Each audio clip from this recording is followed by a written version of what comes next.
Just hear somebody yawn. Well, good evening, everyone. I am without a microphone tonight, so I'm going to speak a little louder. I'll probably speak the way I normally speak. But you're going to have to speak louder if you want to be heard. I want to welcome everyone. Thank you for showing up this evening. So for announcements, obviously we have an Omega 2 that starts this Thursday. I know there's some seats still available, so if you know anybody that's interested in doing a 2, this would be an ideal time for you to do it. Or ask your friends and loved ones to do it because you love them so much. You know how much you love those activities in Omega 2. Can't wait for them to experience them. There's only one person here who hasn't done it yet, so I hope I don't terrify her. All righty then. Then, so that takes care of April. Can you believe we're almost done with April? May starts next week. That's amazing to me. I want to thank all of our volunteers that came out on Saturday. It was a quick little spring cleaning that we put together. The email system was down, so I couldn't send out any responses. They were down, and so I couldn't even do the newsletter. I couldn't access it to even work on our newsletter. So I managed to send something out Saturday morning real quick, and we had a handful of volunteers. So since there was just a handful, I'm going to see if I can remember everybody. So Tamara was there. Sharon and James showed up. Susan and her son Ira came. Tammy Kovac showed up. Harry, who I don't know his last name. Bethany was here. Dean, of course, was here. Am I missing anyone else? You and Mark. Alan showed up. Sorry? Yourself and Mark. Me and Mark were here. I think that was it. There was just about 12 of us here. So did a really good job. James and Sharon, here they come. James and Sharon, welcome. Woo! They did a really good job cleaning the front of the building, and Tamara helped out there, and so did Tammy. And then, oh my gosh, I cannot believe the amount of work they worked on the weeds out in the parking lot was unbelievable. So if you happen to go over the parking lot and look at it, it looks pretty good. There's some black bags out there. If you have a dumpster that you could take one of those black bags and dump it in, please grab a bag. Otherwise, we're going to have to, Where's that at? In the parking lot? I'll put the whole thing in the truck. Awesome, Mark, thank you. I think there's like 10 black bags out there. They're pretty big. But beware, there's bugs. And then we filled this dumpster here to the max. And so that was, it was a good day's work. Probably I got my pickup probably 4 to 6 inch. All right, they're in the parking lot, right over there. There's 2 sets. There's one over by this wall, and then there's one over by the trailer. So there's 2 bags. Thank you guys. I really appreciate that. That was really hard work. It was good hard work. I think we left here about 1 o'clock, 1:30. I don't know when. You guys slipped out of here so fast, I didn't even say thank you. Turned around, I'm like, where'd they go? So it was a good day's work. It really was. I was exhausted. Do you have calluses on your hands? I had gloves. I was the only person who brought gloves. Mark had gloves on, but he still has a big old callus in the middle of his hand. And Harry had no hat, so he's bald, and he's out there in the sun. I'm like, oh my God, his head's probably all red. That was fun. I really enjoyed that. I did. It was hard work, but I enjoyed it. The thing I want to introduce too for May, of course, we have 2 Monday night workshops in May. I will be delivering the first Monday night workshop. Nicole's going to deliver the second Monday night workshop. And then we have an Omega 1 in May, which is in the middle of the month. So it's a little bit different. I think it's May 15th is when the Omega 1 starts. But the impact training that I'm going to do, we didn't do one this month because I just ran out of time. But in May, I'm going to introduce or revisit the phenomenon of man. I'm looking around, and I don't think too many of you were here. Nadine was here when George introduced, Mark was here too, when we introduced the Phenomenon of Man project that George was given by Dr. Harry Olson. That's one of the things that he considered the Omega point that Omega was based upon, the Omega point. So there's a whole bunch of slides and everything that go with it. So I'm going to work together to put together a good presentation. I don't know how I could make it interactive for 3 hours, but it's a good presentation and a reminder of why George started the Omega and what the Omega point actually is. We touch a little bit on this in Omega 4, but truly not as much as in depth that I'm going to do on the Omega impact in May, and I'll probably carry that forward to June. And then, of course, we have, as I said, the Monday night workshops. I do not have the topics for May's just yet. I don't know what Nicole's doing on hers. but the newsletter will go out this Friday, hopefully. A newsletter will go out this Friday so that we'll have all of that intact for you. So tonight's workshop is on a code to live by. Anybody read the, not last newsletter, but the one before? So the top, I sent out an email reminder today. So the topic is a code to live by. Anybody in here consider that they already have a code that they live by in their own personal life? Almost everybody has some kind of essence of a code. Considering that we have a moral code according to our society. The police will keep us in line. We can use that as our code. Anybody who has a job, there's a code of ethics at your job, so you have to follow reasonings with your job as well. And as humanity, as a human being, we have a simple code of ethics. So I thought this would be a good topic. We touch on this again, we touch a little bit on omega-4, but I thought it would be a nice thing for us to look at when it comes to a code on how I conduct myself. I think every once in a while it would be appropriate for us to examine our lives. Socrates says, an unexamined life is a life not worth living. So every once in a while, I think it would be a good opportunity to examine my life and my code. What I live on. What are the things that I allow myself to do and the things I don't allow myself to do. Now those of you who are familiar with dieting, which my whole life I never had to worry about it, and now I hit menopause and dieting, I have to pay attention to calories? What? I'm not a friend of calories, and calories are not a friend of mine. I don't do the weighing thing. I can't do that yet, but I have this little app. I have an app that does it for me. But when you have a diet or an exercise program, we have a code when you work out. Those of you who have ever done this, you have to stretch before you work out. And you work out, and then you stretch after you're done to make sure your muscles are warmed up and then they're not injured when you're done. Same thing with eating. When you have a code, you don't overeat so you can't walk away from the table without breathing, which my son did yesterday at Easter. He saw the ham and half of it went on his plate. And I watched him, and he was like hanging out of his mouth, but he's still chomping, because he never gets ham. So that was his favorite. But sometimes we do that. We overindulge. So when we cross our codes, there's consequences. He had a very sore stomach and couldn't eat his Easter candy. Too bad. I had to help him on that.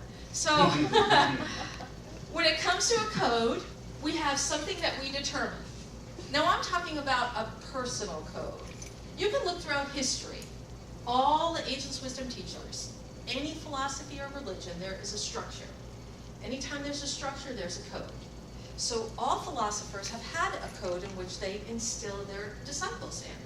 Buddha, of course, had the Eightfold Path. Jesus had the 10 Commandments. Moses had the 10 Commandments. Jesus had the continuation of the 10 Commandments. Hit the Gospels. Jesus had the Gospels. Lao Tse had the Taoism. So each one had a separate code to live by. And these are ones that are looking for spiritual codes. So when I think about the codes, like today we have, let's say, the code by the police force. I can't walk up and slap you. That would be considered, somebody give me what it is. Assault. Assault. I would consider it assault.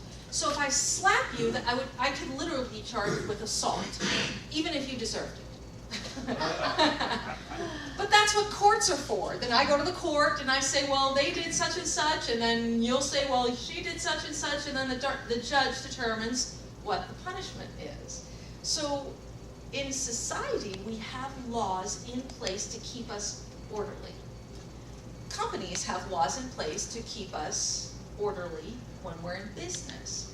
What do we have in place to keep us orderly for our spirit or our soul, whatever you want to call it?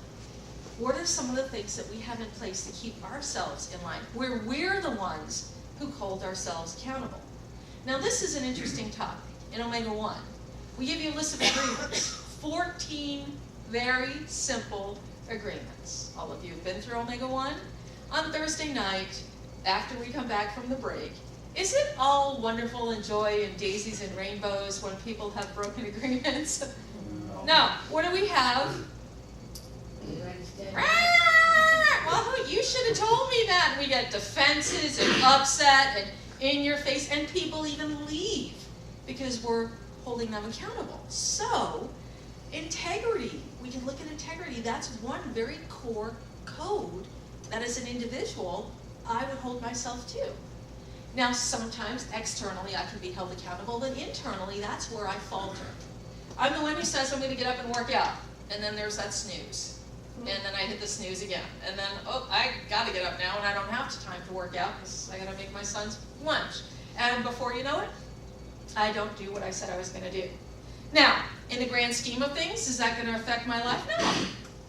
Outside. Inwardly, will that affect my life? You bet. I remember George one time talked about the idea of when you had an alarm clock. And if you set your alarm clock for 4:30 every morning, and you got up every morning when the alarm went off, within a matter of weeks, you would start waking up at 4:28, 4:29, before the alarm. And you wouldn't be tired, you would be refreshed. But if you kept hitting the snooze every time 4:30 went off, within a matter of weeks, you don't even hear the alarm clock. It could be right next to you and you won't even hear it anymore. You've trained yourself to overlook it. That's how incredible our mind is. It takes care of ourselves. We don't instill that's an important enough thing for me to do to get up, so my mind says, oh, that alarm, no, you're not going to get up anyway, stay in bed. And before you know it, I don't even hear it anymore. So when it comes to a code, there's something within me that has to adhere to it. We could call it willpower, we could call it my strength, inner guidance system, but there's something in me that I have to call upon to adhere to my codes. So I have to be the one to write them and the one to follow through. Can you imagine the forefathers when they finally conquered Britain and whoever else was fighting around here, and we became free? So we weren't a colony anymore, we became the United States, is what they called it. And they had to write that list, the Declaration of Independence. Do you think that the Declaration of Independence was written in one day? No, I think it took a little over a year, maybe a year and a half to finalize it. And I'm fudging on the facts. I don't have my Google right here, so I can't tell you exactly how long it took. But that took a long time to think about, honestly, what are the things that we're going to follow through on? And is this logical? And does this make sense? And are we addressing all the issues? So think about that. The codes that you live by in your life, do you think, is this going to affect all the areas in life? Who is this going to affect? Am I going to be able to follow through? For example, think about your New Year's resolutions. Typically on New Year's, we've got like 5, 6, yeah, this is what we're going to do. And, you know, by May, they're gone. You know, maybe we did one, and that's it. I know you've heard me talk about this before. The gyms, like in at the fitness centers. In December, they got those sales going on, buy one, get one free, 30% off. And they're selling like hotcakes. Everyone's buying them for Christmas. Everybody gets their gyms, memberships. January, you go to the gym, it's packed because everyone's out trying out their new membership. February, it's about half packed. March, there's barely anybody there anymore. You can go and do whatever you want now. You still don't simply follow through. That's great advertising. When you know people aren't going to follow through and you capture them at their weakest moment until we have to buy a gift and they go buy a present for the gym. So, coming to the idea of the code of ethics, when it comes to, or I'm saying the code, when I thought about this idea of a code to live by, I'm somebody who frequently revisits my codes, the things that I will do, the things that I won't do. Our list, I have a mirror, or a big mirror in the bed, in the bathroom, so one half of it is my, and I've got all these things up there. You know, here's a list of this, here's a list of here. So right now the current thing is, I have a list of what a noble person is from Torquem.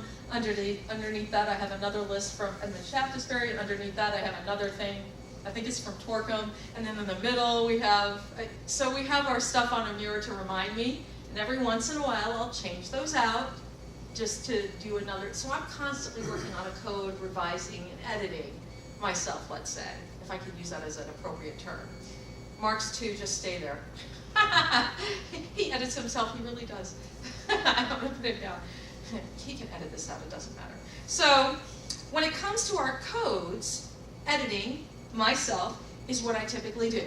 I'm always looking to see what else can I do, how can I be better, how can I evolve. So you have to have an appetite for this. If you don't, I would suggest don't create a code, because you're only going to set yourself up for failure.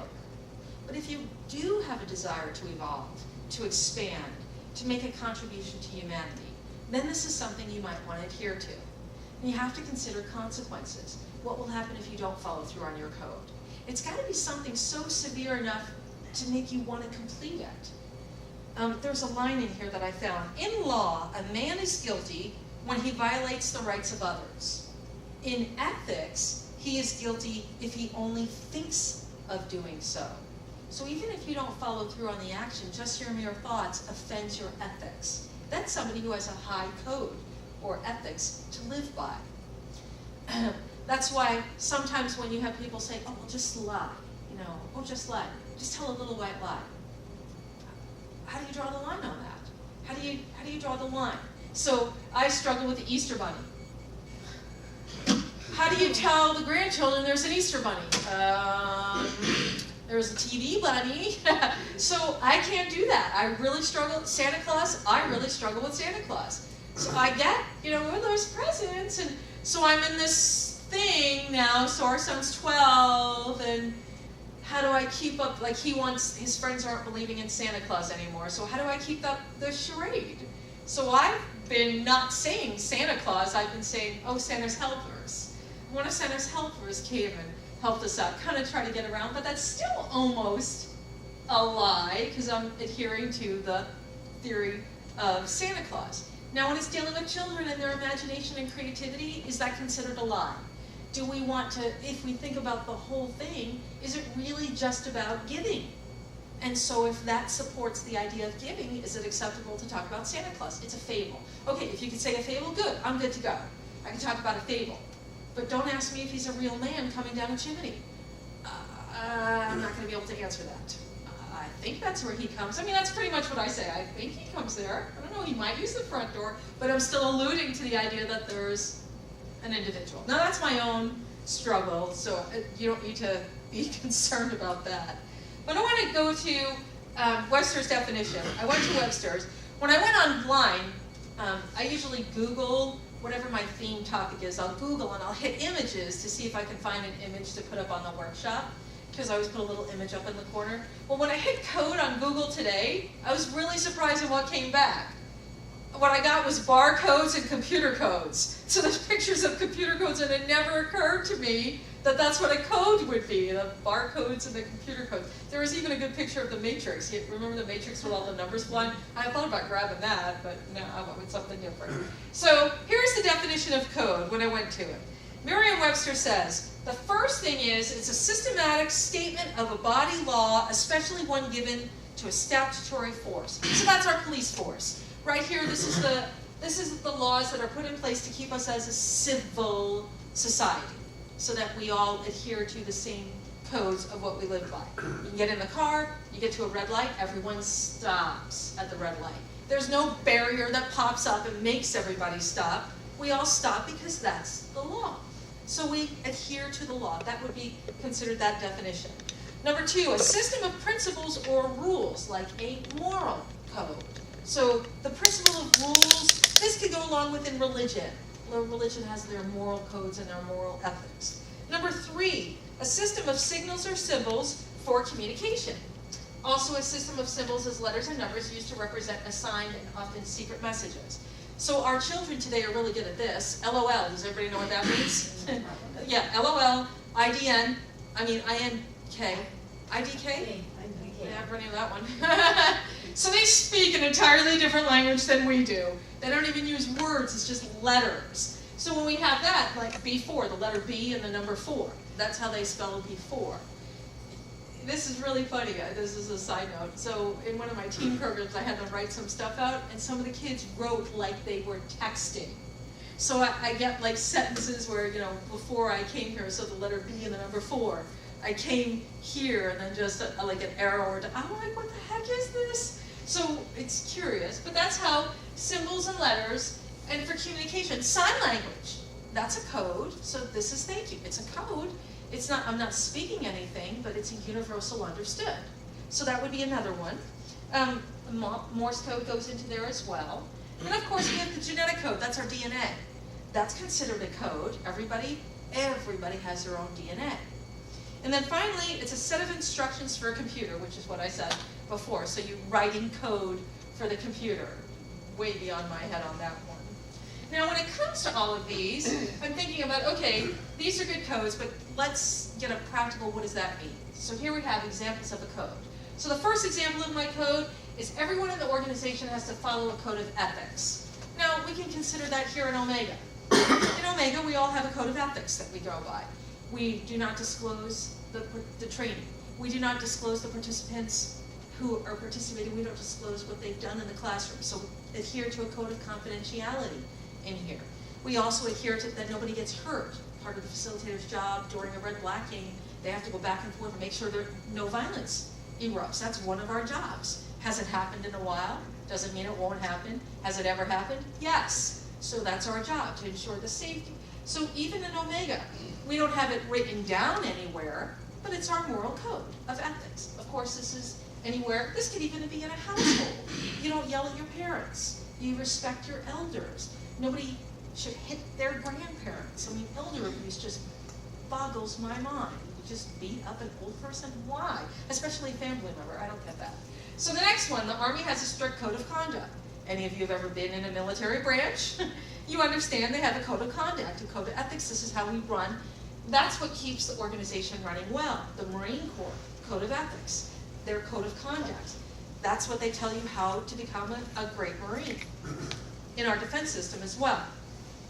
The enemy was unable to break the Army's secret code. I talked about this once before with the Wind Talkers. Remember in World War II, they had the native Navajo Americans that were using their language as a code. So sometimes the codes are secrets. What's that movie that does the code? It's Tom Hanks in the movie with Mona Lisa. Da Vinci Code. The Da Vinci Code, thank you. So there's another code, another series of codes right there. Then we have the message was sent in code. Same thing, that could just be text messaging. Every item in the store has a product code. You know about those product codes? Those are really cool. So the thing that I'm finding more amazing about this, I have an app on my phone. I told you about this. I can scan the code. It gives me the nutritional value as well as the price, but it gives me everything that's in the product, and even how many servings are in each product. So I can find out if the nutritional value, the calories, the sodium, everything that I need to know just by scanning that code. That amazes me. I just take my phone and go scan, and it's done. Enter the security code. So you know how you have a passcode on your phone? Nobody else can get through, so you hit the little numbers or the little design that they do on some of the other phones. So these are all examples of codes. Now, I mentioned each employee is given a code number, same thing. That's how you get into the company, and then of course hired to write programming code. So these are good examples of just the word code. That's it. I'm just using the word code. So here's Morse code. Now, most of us should be familiar with the SOS. That's one thing as a Girl Scout, I learned SOS. I didn't learn any of the length of a dot is 1 unit, the dash is 3 units. I didn't learn any of that, and I don't remember any of that. I just remember 3 short, 3 long, 3 short. That's an SOS, which is ... long, long, long, ... Which SOS means save our ship, but that's like a distress signal. Anytime you're in distress, SOS. That's the one thing I remember. All of this is code. Now, 650 years from now, some archaeologist is going to stumble across these codes and not understand what it means. Just like we do with the Egyptian codes. I said 650. How about 6,000 years? When we go back and look at the Egyptians, the hieroglyphics, what the heck does that mean? But they had it laid out the way we have it laid out. So our language is even a code. For example, if you ever went down to Mexico and tried to talk English to, well, you don't have to go down to Mexico, talk to a person who speaks Spanish, they don't speak English, you're not going to be able to understand each other. So a code requires commonality as well. It's a common understanding, we could say. And then, here's the barcode, one of the barcodes, just a simple barcode. This is what I picked for our thing, the picture on your handout. Now, before I go to the next slide, how many people have those codes that you can take your phone, it's like a scan, you know those box codes where it has all those dots? How many people have those? get your phone out because I'm going to put one of those up there and you're going to see what your phone does to this. If you don't have it, you just have to, the app is just called Scan. I did it on my phone earlier today when Mark set this up. So it's called, here it is. No thanks, I don't want to rate you yet. Well, I don't have it. It just, but you know what it means. It's that square where you have all the boxes. So I'm going to actually put it up. It's that thing. If you can scan one of those, put your phone up there and see what it does to your phone. It'll take you someplace. What's I going to do to mine because I'm on an ankle. It went to the Omega website, didn't it? Yeah, mine just goes to a URL. It doesn't go to the actual Omega website. Do you get it, Mark? Yep. Awesome. So that to me isn't, I don't even know you can do stuff like that. So it's just random patterns and it sends you to some website. That just boggles my mind. Are you going to try to do it, Dean Doyle? No? I should have brought my teenage son along. Yeah, it's got to be on a smartphone. I don't think you can do it on that phone. But this boggles my mind. So it's a code, and it sends you, so if you were to scan this through, it sends you right, huh? Do you need the app? Yeah, you need the app. It's It's a scan. You just type in scan, and it'll have all different kinds of apps for you. But they have this on real estate. I know a lot of real estate license, and I know I've seen this on the signs on the real estate sign, and how the real estate name and number, and then this little square over there. And when you scan it, it takes you to the real estate's website and all the information that you need. I think that's really, really intriguing. You should start printing those on your keys so people can scan it and they know how to get a hold of you, James. I put my name and phone number on them. Oh, you do? That's a good idea. So, even something like this that doesn't even look like it makes any sense, it's a code. So what you need to have is the key, the decipher, something that could decipher it. So that's another good, important idea. Now, of course, I'm just talking about codes. Now, this is a big, broad subject, and that's not really what I wanted to talk about this evening. So I decided to go for the word code of ethics. I've mentioned it already. Code of ethics or code of conduct, all of those could be interchangeable. Wikipedia, I went onto Wikipedia and they talked about an ethical code are often adopted by management not to promote a particular moral theory, but rather because they're seen as a pragmatic necessity for running an organization. So they find that it's a necessity to have a code of conduct in the organizations. Not anything new. I'm talking for a little while here and I don't want you to sit here and start falling asleep. So I think what I'd like to do is have you find somebody to talk to and talk about a code of conduct in a business that you are a part of. Some kind of code of conduct, rules and regulations, guidelines on how to be a good employee. Okay, so go ahead, have a conversation with me. All right, if I can have your attention, please. Can some of you give me a few examples of different kinds of codes that you would have at a workplace? Yes, Cameron. The first thing that came to my mind is that there are written codes and then there are unwritten codes. Mm-hmm. And the unwritten codes can really cause a lot of problems. Give me a written code, an example of a written code.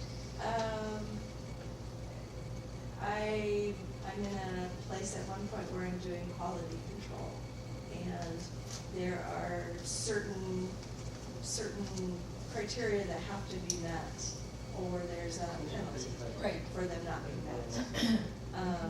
Unwritten code, those results could be bought and sold. Right. Excellent. That's a good example. Okay. Sharon, you your hand up?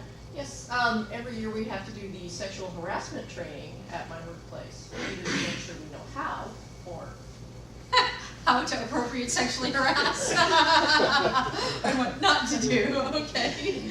That's good. That's an excellent example of that. Someone else? Or Doyle? I treated everybody the same regardless of what their position was. Okay, that's good. So that's an unwritten code. Yeah. Lewis? Well, there's so many different codes that it seems to me like, I get tied up in guilt and feeling like I have to do something, and it gets to the point where it almost destroys your peace of mind. I think it has to do with a lot of the religious training as a child, or the conditioning right. of guilt and persecution and that type of thing. Okay, so you have codes that were passed down to you from generations. All right, Mark? I want to throw something in. When I used to work for different organizations, and I would specifically read the policy and procedure manual from cover to cover, because I had this theory that I learned that if I followed all of the rules, I could do anything I wanted. That's good. I think that's a rule breaker, but that's okay. A rebel. We could call that a rebel. Yeah, Tamara? I just thought of another one, accounting practices and codes. There's certain rules to follow, although, again, there's the unwritten. I have a director tell me at one point, when you're doing the accounting, 1 and 1 does not always have to equal 2. That's good. You just made me think about purchasing codes too. Sometimes when offices purchase, if it belongs to the doctor, let's say it's a 0, a code 01. If it belongs to administration, it's a code 02. So we even have codes that, even in hospitals, a blue. You having a blue code, that means there's a heart attack. Black, everyone out of the hospital. So there's certain codes in that as well. Okay, I was actually thinking about HOAs. Anybody in here have an HOA? Yeah, don't you love those places? We love the idea that someone's taking care of the maintenance of the place, but I hate all the rules and regulations. I have these new tenants now, and they have 2 little children. They're 4 and 7, I think. And so I got this notice in the mail, oh, warning, warning, there's sidewalk chalk in front of your unit. Oh my gosh, call the cops, sidewalk chalk, but apparently that's not acceptable. Children were seen riding their scooters. Yeah, you're not supposed to have children riding, so you have to look through it, and the people who ride those, some of the people, I can't fault them because they're the ones who say they're going to be on the board. If I don't like it, I should be on the board and say how that's not acceptable. But some of these are older people. They don't want to have children around. So there's like explicit things to not child-friendly environment, which I did not know until people move in with children. I'm getting all these notices in the mail now. So I keep emailing my tenant. I'm like, oh my gosh, I'm so sorry, but here it goes again. And what's funny is she's made friends with 2 or 3 other people in the complex who have kids. They're all getting the same email, the same letters in the mail, so they don't know which kid's doing it. They're just sending it out to all the kids. It's quite funny. But that's still considered a code. We signed the HOA. They're supposed to keep the properties looking a certain way. I'm adhering to it. I gave my signature. Okay, I'll follow through. Even though I may not agree with all of them, I'm adhering to it because I don't want to go over there and clean up. So, what I ended up doing is I went to Wikipedia and they gave me a whole list of different types of ethics, a code of ethics that you can find. So I'm not going to go through all of them, but I thought some of these were quite intriguing. The Aviator's Model Code of Conduct. Now I didn't look this up, but I have an idea this has to do with the, pilots are not supposed to drink alcohol within a 24-hour period of flying, or not supposed to be drinking while they're flying. So I would consider that a good code of ethics. The Bushido, I looked this up. Does anybody happen to know what that is? It's the Japanese word for the, where is it? Hold on. Samurai, samurai, the samurai lifestyle. So it literally means military scholar road. So it's the road of the samurai. And the samurai actually loosely translate to just the concept of chivalry. That's all it means. So I didn't know too much about that. Chivalry, of course, we all know what that is. Code of Conduct for the International Red Cross and Red Crescent Movement and NGOs in Disaster Relief. Now there's a mouthful. So somebody had to have some catastrophe happen and they put this in play. I did not search this, but I have an idea. This goes into effect when there's a catastrophe or disaster relief. Everyone is helped take care of. That you don't go run after just the rich people. Like everyone gets aid. That it also goes to no looting involved. When you go into the house to take care of somebody, you don't grab their diamond bracelet while you're there. That you're really there just to take care of the individual. The Code of U.S. Fighting Force, again, I did not look this up, but I know that goes with the Code of Conduct of Rules of War. Believe it or not, there's rules of war. There's certain things you can and cannot do. The atom bombs, we're not allowed to drop atom bombs, not allowed to do nerve gas anymore, not allowed to do arms of mass destruction, weapons of mass destruction. So there's rules rules of engagement is what it would be considered. The Declaration of the Geneva, I did look this up because I wasn't quite sure what it exactly meant. Do you remember Hogan's Hero, the TV show, The Hogan's Hero? I used to love watching that, and you know, they made Clink and whatever the other dude's name so goofy. You know, the Germans weren't that goofy, but the idea of, I remember an episode where the Geneva Convention came in to check out and make sure everybody was being taken care of, and they brought a big heater in the middle of the room, and they had real food instead of just soup and veggies. And I remember thinking that's really funny how they put on a show to make it look like we're doing the right thing. And so how do you know you can enforce the laws if they know you're coming? Because there is the law, and you can't just show up. As a landlord, I can't just show up at my tenant's place. I have to give them a 24-hour notice. So even though I know something may be illegally going on, I have to let them know 24 hours in advance, because by the time I get there, it may not be happening. But I am required to give a 24-hour notice. Otherwise, I could be fined. I could get a lawsuit against me on that. So the Declaration of the Geneva, I went on this one, and I was really quite surprised that it's actually connected to the medical profession. So it's rewritten the Hippocratic Oath. Essentially what it did was rewrite the Hippocratic Oath in wartime. So this applies to all countries, not just the United States medical profession. So the first one, at the time of being admitted as a member of the medical profession, number one, I solemnly pledge to consecrate my life to the service of humanity. Now I stop right there. Forget the medical profession, everyone should do this. In Omega, we should have that as the first one. You want to be of service, a service to humanity. So right then and there, that's beautiful. That I am giving my life to the service of humanity. Number two, I will give my teachers the respect and gratitude that is their due. Come on. Of course. Now George would probably not want you to do this, but he did. He got a lot of respect from many students throughout the years that he was here. So giving your respect and gratitude. I really just think the word gratitude, not so much respect, but the idea of gratitude, having an expression of gratitude is a high vibration. Right then and there is a beautiful statement as well. So service to humanity, adhering to a high vibration. Number three, I will practice my profession with consciousness and dignity. So, you know, you're not going to show up drunk while you're about to do an operation. You should, I keep mentioning drunk, I don't drink, but you know, just in case. So you just don't show up drinking while you're doing that. So you have dignity in profession. As a matter of fact, there was a MASH episode, there was a really beautiful one. Radar had an appendix, needed to come out, and Hawkeye was too drunk, he had to walk away from the table because he didn't want to have to work on his friend. Either he got an appendix or a shot, I don't remember what it was. It was a bomb. It was a bomb, okay. Yeah. And Hawkeye got really drunk because it was his friend and he didn't know what to do. And Radar was really, really mad at him for walking away. And he's like, you're a doctor, people look up to you. And Hawkeye was like, well, you should look up to me and what people do. So you honor your position. So I think that was a beautiful episode that they had in MASH. The next one. The health of my patient will be my first consideration. Now this is something I think would be honorable in today's medical profession. It doesn't say how much money you're going to make. It means the health of your patient should be your number one priority. And I'm certain, I think this is one of the, dare I even go into this topic? No, I'm not going to. Okay, so the health of the patient should be the first one.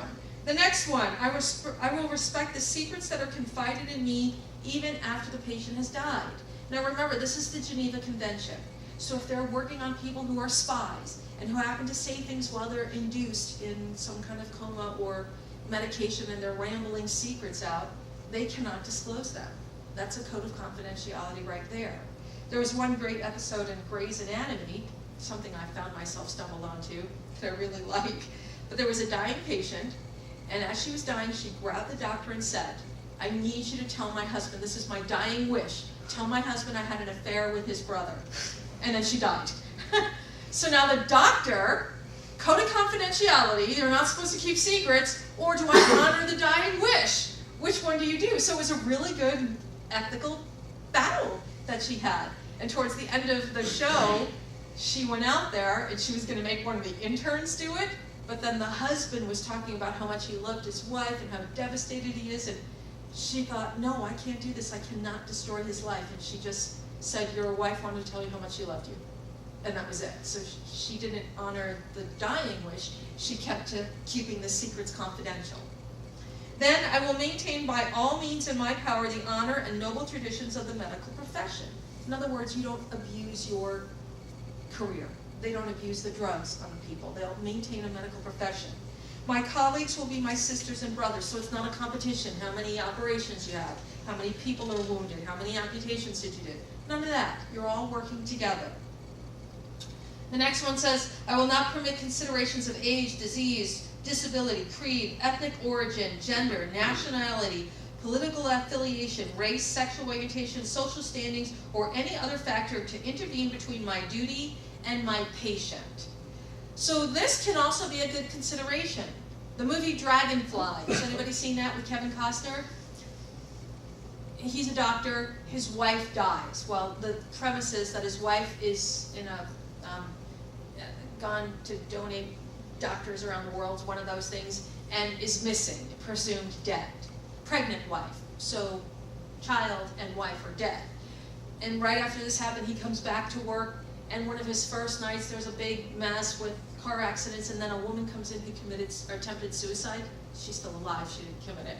So attempted suicide, he turns and says, I only want to work on the living, and walked away. And he was reported for that, because whoever comes in front of you, you should be of service to them. It doesn't matter what the consequences are. The next one, I will maintain the utmost respect for human life. Oh, I know on this one, the Boston bombing. So Boston Marathon was just a year ago today. A year ago today. We watched over the weekend a show, a news show or something on the review of the year, and they interviewed the nurses. When they caught the kid and brought him into the hospital, they interviewed them, and all of them said they couldn't believe it. While they're in there, they're working to save his life. That's their job. But when they walk out of that room, they feel so guilty because they know this guy would have killed him if they were standing right next to him. How could they try to save someone that tried to kill so many people? So they had the moral conflict right there. And every person that they interviewed said the same thing. Once I walked in that room, I had a duty and obligation, I just went to work. Save them. That's my job, to save them. But when I stepped outside, I was racked with guilt. Some of them didn't even want to tell people that they were the ones that worked on that guy to keep him alive, which I can understand. So that you have a moral dilemma right there. Then I will maintain the utmost respect for human life. Obviously, when you go to a dentist office, they're not going to put you under and rape you, which happens apparently, so that's one of the things that we would adhere to. I will not use my medical knowledge to violate human rights and civil liberties even under threat. Now, of course, that's obviously going to go towards Nazi Hitler. And then the last one, I make promises solely, solemnly, freely, and under my honor. So they didn't sign anything, they just gave their oath, put their hand up, and I swore. That's their oath. That's a code that they actually took to live by. I think this is a really good code. As a matter of fact, I think it's a good enough code that it doesn't have to just be for the medical field. You can actually rewrite that for a code to live by in your own life, if you actually desire to do so. Back to the code of ethics, the 8 precepts. This has to do with Buddha. The Egyptian code of Mahat. So I went and looked that one up. So the Egyptian code of Mahat, this one is the ancient Egyptian concept of truth, balance, order, law, morality, and justice. So even in ancient Egypt, this is what they adhered to. They had a code of ethics. Yeah, sure, they had thousands of slaves they were beating to death and killing to build the pyramids, but they had a code of ethics for the citizens, Egyptians, to live by. Now, as our society, we can look back at Egypt and be judgmental of them. They had slaves and they were torturing, but you know what? United States of America just a couple hundred years ago, we had slaves, and that was what we did. So it was the times in which we lived. So we have to be careful when we look at other societies or other generations, not to condemn them, because that was the times in which they lived by. That was their code in which they lived by. The code of receptivity, the golden rule. Everyone should know the golden rule. What is it? Do unto others of what you would like to have done for yourself. So the golden rule. Do unto others of what you would like to have done. Then the 5 precepts that also connects me back to Buddha. The Hippocratic Oath, of course, that's the medical one. The ICC Cricket Code of Conduct. I didn't look this up, I should have, I meant to. I was like, that's not root beer, is it? But it's the Cricket Code of Conduct. I think it has something to do with playing cricket, but I'm just guessing on that one. I really didn't look that one up. The Institute of International Auditors Code of Ethics. Is that you, Mark, on auditing? Is that, would you do that? Okay, just checking. And then the International Code of Conduct Against the Ballistic Missile Proliferation, ICOC, or HAG Code of Conduct. I'm assuming this means you can't just send a ballistic missile into civilization where there's no military forces. You just can't send a missile into a neighborhood of women and children and families. I'm assuming that's what this one goes. Judaism's, my mouth is not working today. Judaism's Noahide law. This actually breaks down into the 7 laws, is what they cover it as. It's the 7 laws set in place by the Talmud. I went and looked this one up because, hold on, I'm losing my place here. Here we go.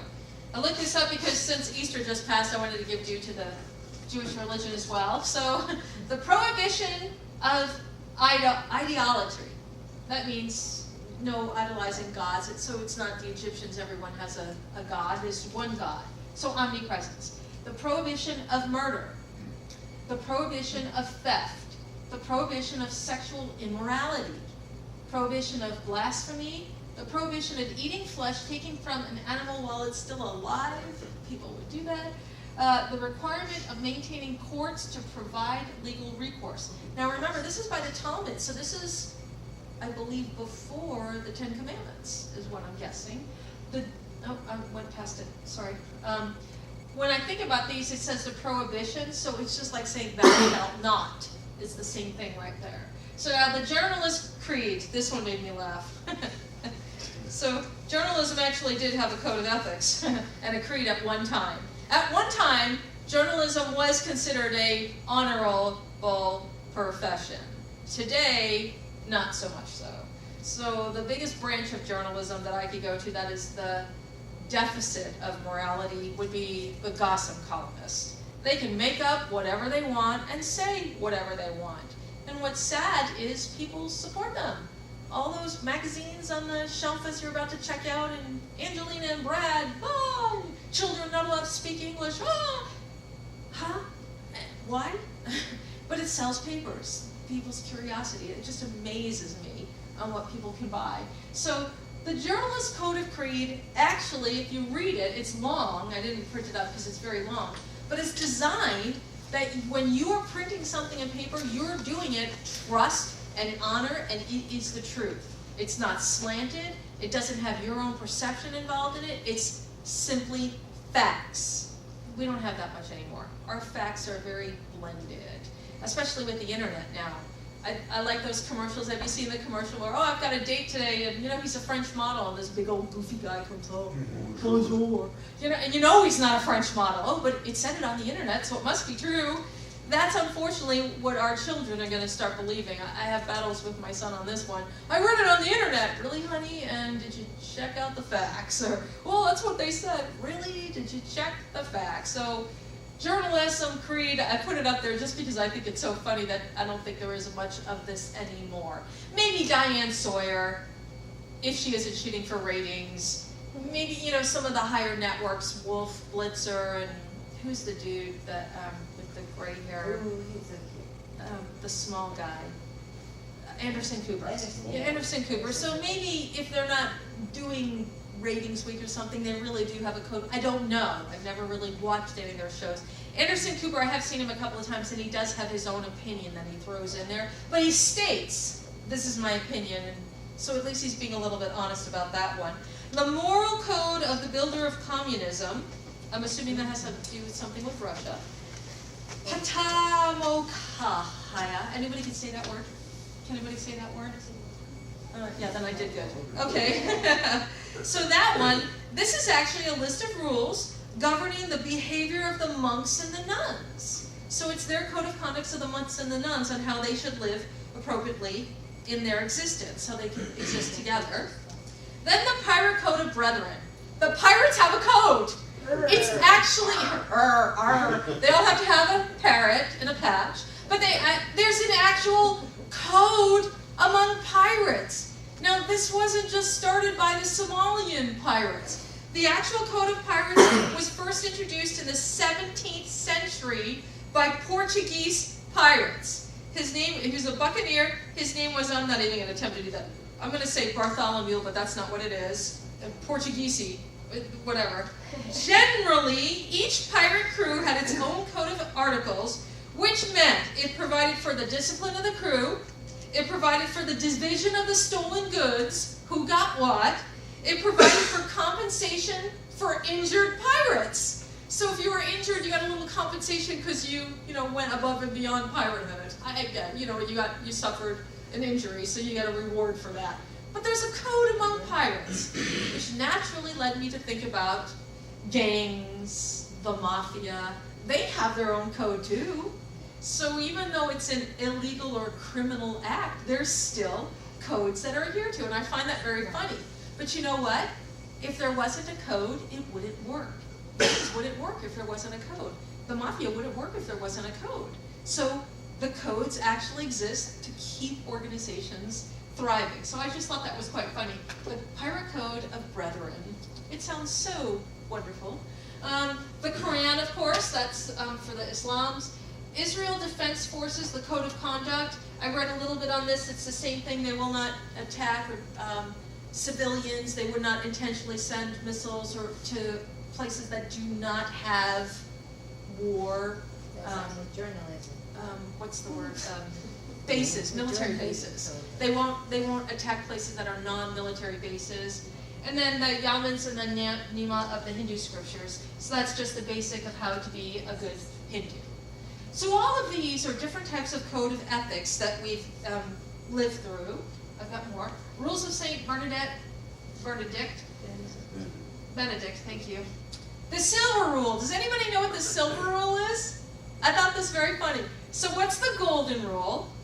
Do unto others. The silver rule says do not do unto others the things you do not want done to you. It's the negative aspect of gold. I didn't even know that existed.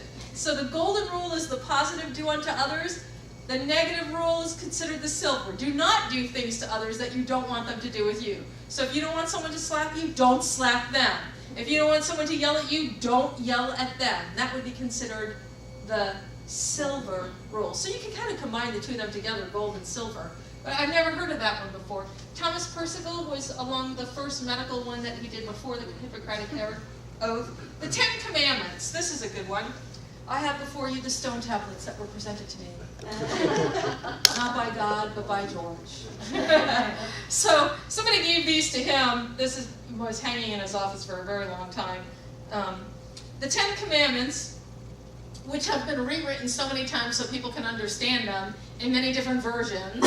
So this one, I don't know what version it is. I was just looking to see which one it says.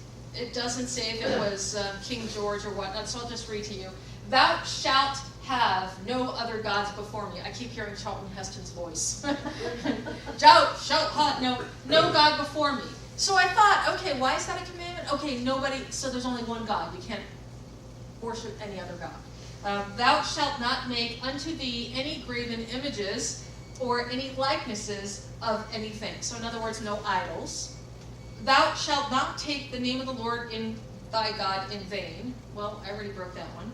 Remember the Sabbath day to keep it holy. 6 days shalt thou labor and do all thy work, but the 7th day is the Sabbath of the Lord thy God. So no working on Sundays, or whatever the 7th day is. Some people can say that. Saturday. Is it Saturday? Okay, so it's Saturdays. Thanks, James. I was just going to catch myself on that. In the Christian, Sunday's the pray day, but in Judaism, it's Saturday. That's the day of Sabbath. Honor thy mother and thy father, that thy days be long upon the land which the Lord thy God giveth thee. Well to your parents. Speak well of your parents. Honor them well. Take care of your parents. That would be it. And which we should. They gave us life. So honor our parents. Thou shalt not kill. That's easy. Hopefully everyone understands that. That means including animals. No, I'm kidding. So thou shalt not kill adheres to humans, I'm assuming. Thou shalt not commit adultery. Thou shalt not steal. Thou shalt not bear false witness against thy neighbor, no lying. And thou shalt not covet. Greed, is that greed? Thou shalt not covet is greed. So those are the 10 Commandments, which is the Jewish religion. And Jesus brought these forward too, bringing them into light.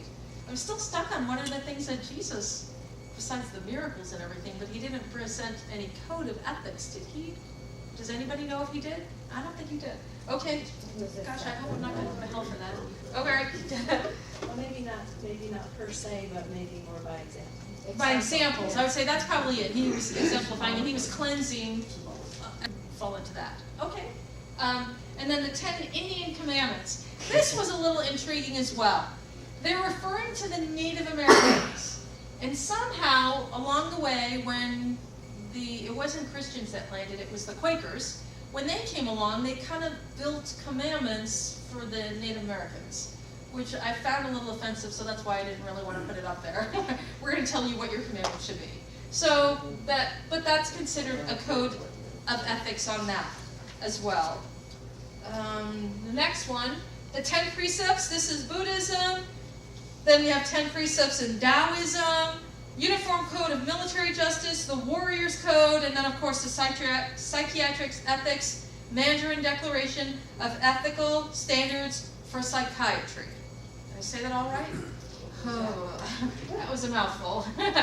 So that would be the Code of Ethics. Now, we could also look at, when I was looking at this, and I did some research, there's the nurses have a code of ethics, along with doctors. There's a big book for the nurses' code of ethics. I was quite surprised about that. Counselors have a code of ethics. Teachers have a code of ethics. You don't sleep with your students. That's a code of ethics. How many times have we seen teachers go to jail because they're doing that? Social workers have a code of ethics. As a LMT, licensed massage therapist, years ago, I didn't have an actual written code of ethics, but there was the unspoken code of ethics. Obviously, you're there to provide a service, massage service, not a massage parlor service. It was a legal service. So when in ours it was you're providing a therapeutic massage, your behavior had to be professional. I went along the lines also so far as I did not disclose my list of clientele to anybody.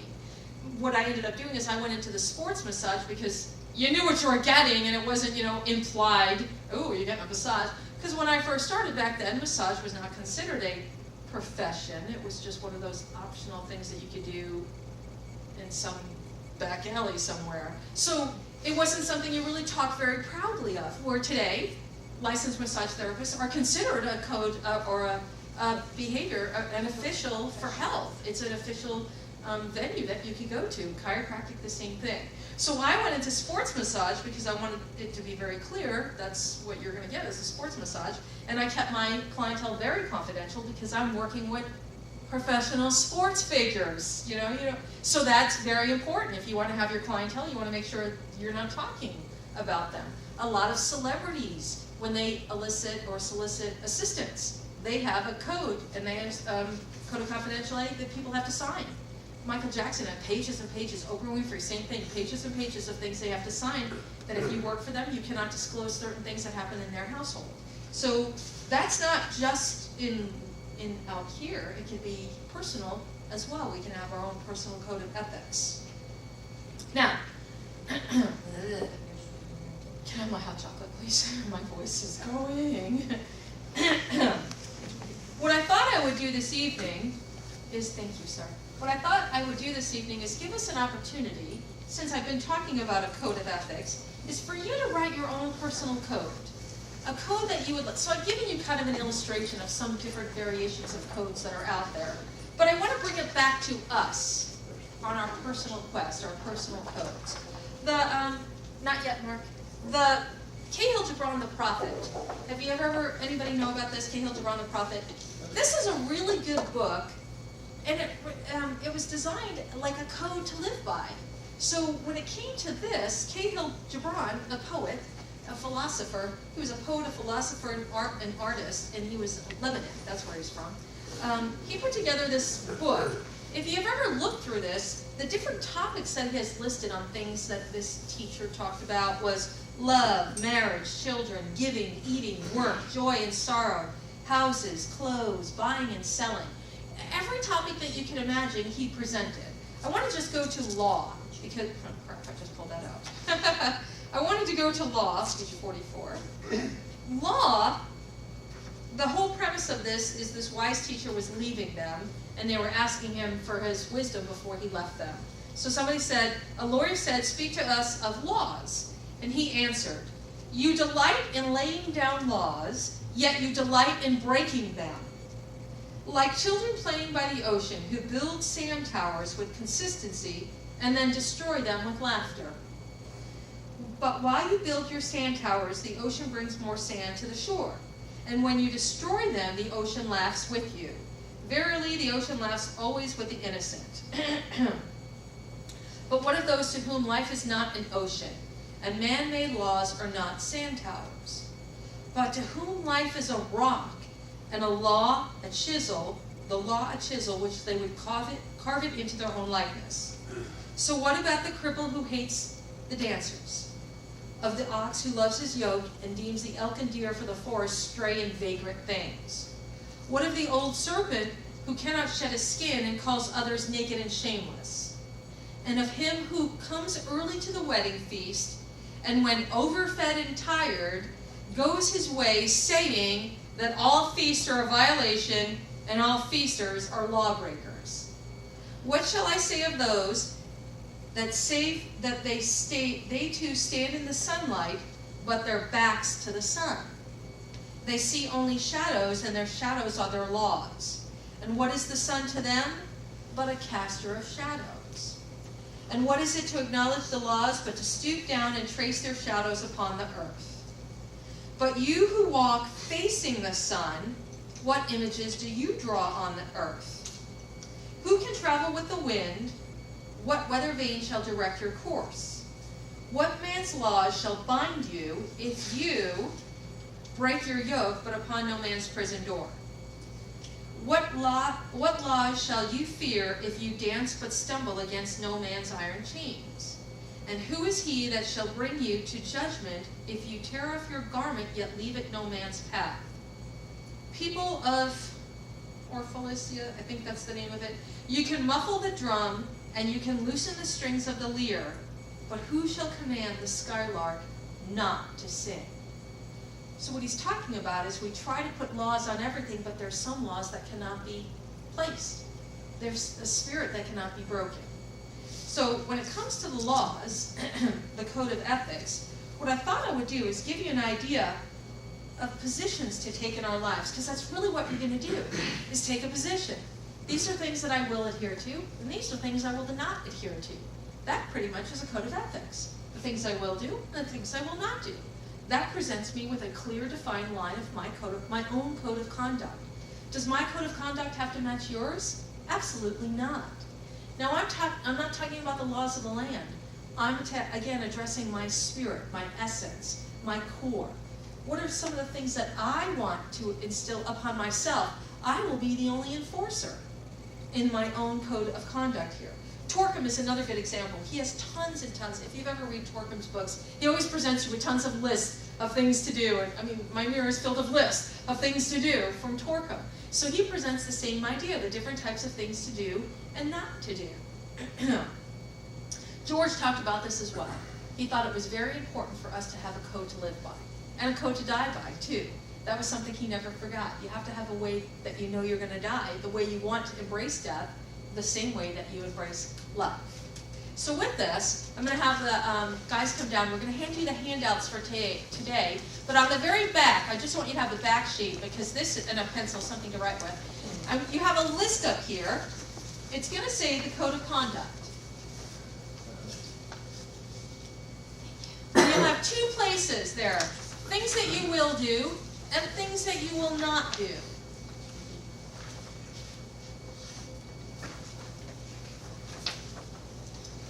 So, before you start, I wanted to just give you an idea of what I'm looking for, or what might work nice for you here. So the things that I will do. I've just got 5 there. So there's 5 other things I will do and 5 other things that I won't do. So I'm going to present to you my code of conduct, my latest edited version of the code of conduct. So the first thing is, number 1, compassion for others that I don't understand. So things I will do. If I don't understand anybody, I will implement compassion rather than judgment. Okay, there's a point of view. I will practice embracing it. My second one is to be patient. I will implement patience. These are things I strive for. To take risks. Of course, you all know I'm a big risk taker. Smiling with my eyes. Your eyes can be beautiful or harmful. So intentionally, I work with, when I look at people's eyes, to work on smiling with my eyes and striving towards awareness. I will always strive towards awareness. So this is a code to live by. This is my own code, my own personal code. I just wanted you to have an idea of some of the things that you can come up with. I'm going to give you a few moments right now. Just work on the things I will do. Kind of like the golden rule that's in the positive aspect. So let's just work on the golden rule first, the positive aspects of the things that you will do. Take a moment and consider your life and know the things that you know you will do. Things that are important to you. And just jot them down on that paper form. I'm going to interrupt you for a moment because I want to address the second half so you can keep working when we get back. But the next half are, these are things that I will not do. So it's the silver law now, the things that I'm not going to do. So my first one is, I will not kill a living creature. To the best of my ability, as conscious as I can be, I will not kill a living, kill a living creature. Now, does it mean I go out of my way to make sure I'm not stepping on insects? Sometimes. But if I'm outdoors and I can't see them, okay. But honestly, it really means a lot to me to not kill anything. Number 2, I will not raise my voice in anger. Growing up, being around violent people, screaming, yelling, not something I really want to do or would want to present. Number 3, I will not strike another human being. Number 4, I will never express the words, the vibration. I'm not even going to say it, because you can read it. That is such a low vibration or such a harmful statement, I would never say that. And number 5, I will not wish or will harm to another individual. So these are things that I will not do. So it's the silver law. So of course you have another side of the list over there, the things that you will not do. So take a moment now, if you have finished the 5 positives, do the 5 negatives on the other side, and if you haven't, continue on that other side too. Either way, it might help you to have a negative side to give you more of a definition of some of the things that you want to do. So take a moment and fill out the second half as well. May I have your attention, please? Who would like to share your list with us? Anybody here would like to share your list that you came up with? Please, one at a time. Sharon. For the things I will do, I said to focus on now, love with a whole heart, enjoy what is, find joy, allow things their own time, and to be grateful. Excellent. And things I will not do is self-pity. Interfere, that's kind of the Star Trek non-interference policy. Physically hurt others, force my beliefs on others, and judge harshly. Wonderful. Okay. Did you have a code like this before? I would say so, but not written down. Okay. Just sort of a mental checklist. kind of like a line that I would not cross. Okay. That Perfect. was just for myself. Right. All right. Thank you. I don't know your name. Liz? Liz. Okay. Okay. Things I will do. I really try hard, but I'm not sure I'm doing it. So, love all people unconditionally. Be free-minded. Give my 100% on all I do. Be integral. Strive towards spiritual growth. Excellent. And things I will not do. Never betray those who confided in me. Never be a follower of a doctrine. Never lie. Never harm a living being. Never break my vows. Excellent. And did you have a code before, or is this something new for you? I never broke down. Oh, so this is the first time writing it down. All right. Thank you, Dean. I have things I will do. Freely express unconditional love. Embrace nature. Express gratitude. forgiving and be open-minded.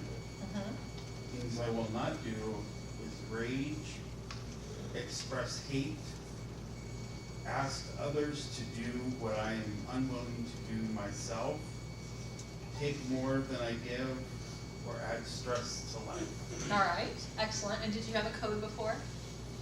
And I think it's pretty much the same as everybody else has said so far. Not They're yeah. in the back of my mind, but never really written down. Okay, good. Yes, Mark. Things I will do is seek opportunity to impact others, be patient at all times, walk through fears, talk to others, and see all with respect. And then things I will not do is raise my voice in anger, be loose with my language, judge another's path, offer sarcasm, and not engage in contemptuous speech. Wonderful. Okay. And did you have a code before, or is that Kind of, but there's some new focuses here. so edited a little Yes. bit? Right. All right. So that's good. Knowing Mark as long as I know you, we never really had a code back in the days when we worked with George. It was like an unspoken thing. You know, when George walked in, remember staffing with him, George would walk in and all of a sudden everybody would be like, ooh, George is here. But if George wasn't in there, the staff was all messing around and playing goofy. So that's even a funny thing too. Our behavior changes even if something shows up in our lives. So I was looking at my list and I was thinking about how I've edited this a number of times, and some of the things that you've said, I thought, oh yeah, non-judgment, yeah, that shouldn't really be up there, non-judgment, and well, that kind of compassion kind of addresses telling the truth. I don't have telling the truth up there. It doesn't mean I don't adhere to it. It's just not something, I mean, I feel like I've mastered? I don't want to say that. I feel like it's not something I struggle with. What I did is I put things that I know I struggle with up there, and that's why they're there. But the things that motivate me mostly is the negative aspects. I think of those more than I did of the first one, of the positive ones. I'm very conscientious of not killing, and because I'm a sensitive individual, I can feel, I don't want to sound goofy here, but I can feel the life of something when you, I remember one time there was this huge scorpion. When I was taking care of George, he lived up on the Phoenix Mountain Preserve, so the mountain was our backyard. There's scorpions everywhere. So there was this huge scorpion, and it was in the kitchen. And so it went in between the kitchen, there was the refrigerator and the cabinet kind of thing. Well, in the middle, he had a piece of wood that was a shelf for one of the cupboards he had taken out years ago, so it was kind of in there. So I went to lift that thing up to try to scooch the scorpion out, because I would catch the scorpions and take them back out to the mountain, because I don't want to kill the scorpions. So I'm lifting this thing, and the older I'm getting, the less grip I have with the carpal tunnel and everything. So when I lifted it, fell out of my hands. It had to be about thigh high off the ground, and it went right down on the scorpion. I heard it. I heard it. I cried for days over that. I mean, most people, oh, it was a scorpion. That was a life that I killed. So that is big to me. I really have a difficult time with that. Raising my voice in anger, same thing. I don't want to express some harmful vibration, so this more connects to a vibration. Does it mean that I don't raise my voice in anger in my head? You should hear the conversations that go on in there. But this is something I strive for, to make sure it doesn't come out of my mouth. I mean, so keep it in there, but make sure it doesn't come out of my mouth. Striking another human, natural, I would never strike another person. I mean, I'm not kidding, like playing around, kidding, I'm fine with that, but to physically harm another individual, I would never want to do that. There were times when, in George's final stages, when he had dementia and really went off the deep end and got violent and aggressive, which usually happens, he'd have my hands thrown behind my back and he's trying to throw me down the stairs. Even then, I would not get violent or hit him, because I knew it wasn't him, it was a condition of his mind. So I would try to find a way around without harming him. And then saying those words, I would never do that vibration, I just feel horrible. And then wish or will another injury. This is something I'm working on with the kids. So my daughter will come, oh, I hate that person and I wish, I wish they fell on their face or something. No, don't think that you want to have gratitude for them. So wish or will, and then I have to have non-judgment on her for her thinking that way, so it's all practice for me. So as I said, I'm really motivated more by the not list than the positive list, which is what George used to say, we're negatively motivated human beings. So this motivates me more. It doesn't mean I don't think of these things, but that's what really captures my attention. And this hasn't been my permanent list. I have edited this several times. With evolution, as I work on something, I think, okay, it doesn't really sit here anymore, so I put a different one on the list. So I would encourage you to revisit this list in a year, even 6 months. Pick it back up and say, yeah, is this still important to me? Is this something I really should work on? Maybe circumstances have changed in your life and something else is more required now. So revisit it once in a while. Keep it on your nightstand. Put it on your mirror. Put everything else up there to remind you of the things that you will and will not do, to give yourselves a code of ethics. The one thing that I feel very beneficial of having a code is because I'm the only one who's keeping it. I'm not requiring it of others. So every time I manage in my day, when I look back and think, did I do that? Yep. It's like an accomplishment that I have. Even in one moment, just one day, at least I did this. At least I did this. Even with everything else, it's overwhelming. I can at least accomplish 10 things in one day. And nobody even has to know about it. So it's a private venture. So that to me is satisfying. It's striving, which is one of the things that Torquem talked about, to always strive for a better life. So this code of conduct, I would keep it confidential as well. Keep it to yourself. Well, I know you share it with others, but not like walk around, hey, look what I'm doing, and make it be all about you, because that doesn't serve its purpose. This is really about, if I could go back to the Code of Geneva, where I give my life to serve humanity. I think that's what this is. I'm designing myself so that I am a future disciple for humanity, to be of service, whatever is required to be of service. So thanks for letting me take you through this little journey with me on your code. I appreciate it. I hope that you look at these a little bit once in a while. And I don't know when the date is the next time, but I hope to look forward to seeing you all at graduation for Omega 2 on Sunday if you decide to be there. 5:30, is that what we usually say? Yes, 5:30. So I'll see you all if you show up on graduation on Sunday. Thank you. Have a good evening.